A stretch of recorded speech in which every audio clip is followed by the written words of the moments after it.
for the first time. Oh, such a to-do. Oh, le fameux Adams. Non. Je regrette beaucoup. Je ne suis pas Sam Adams. Je suis John Adams. Je suis désolé. And when I was in Philadelphia at the Continental Congress, I got a hold of some contraband tea. Well, of course, we only drank contraband tea. We certainly were not going to pay the king's tax. Contraband tea was highly prized. I sent a packet by special courier to my wife in Braintree, or so I hoped. But the blockhead bypassed Braintree altogether and delivered it into the hands of Mrs. Sam Adams in the heart of Boston. Now, you may know that my wife had a singularly strong and persuasive way about her, and make no mistake, she did eventually wrest the coveted tea from the hands of my cousin Sam's wife.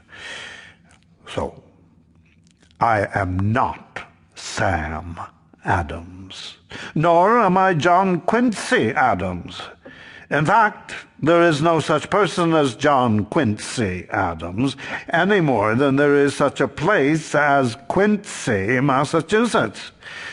Now, if you're talking about Quincy, Massachusetts, where we are this very minute, then that's another story altogether. And if you mean John Quincy Adams, President of the United States this very minute, and my son, I am not he either. No. I am John Adams, variously known as Farmer John, Lysander, Humphrey Plowjogger, Novanglus, Sui Juris, Mr. Vice President, Mr. President, Bonnie Johnny Adams, the Duke of Braintree, and his rotundity. You have your choice. Farmer John is who I consider myself to be, and Peacefield here, where we are gathered, is but the farm of a patriot.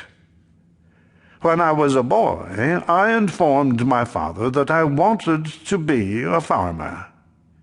He had other plans for me. He wanted me to go to Harvard, go into the world, but I stood fast. I was determined to be a farmer.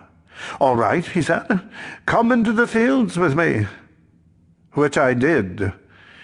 And after some 14 hours of uninterrupted, back-breaking work that he rained down on me, I decided I would go to Harvard. But here I have been now since the beginning of the century, and I have been full content to be back tilling the soil. Full content. Lysander is the private name my dear Abigail, my Portia, had for me, in the manner of intimate names between those who love each other deeply. Humphrey Plowjogger, Novanglus, Sui Juris, or some of the noms de plume I used when writing my polemics, of which there were many in my early days, in the press. Mr. Vice President is self-explanatory. Oh, by the way, if anyone here is entertaining the notion of becoming Vice President, abandon it immediately. It is the most insignificant office that ever the invention of man contrived or his imagination conceived. I should know. I was first Vice President of the United States for 8 arduous years. Mr. President, self-explanatory as well. I was second President of the United States for 4 years. I would like to have served for a further term, of course, but the people decided otherwise. The consolation for that was my return. To keep listening to this audiobook, I've left you a link in the description so you can do it, at no cost thanks to Audible's 30-day free trial.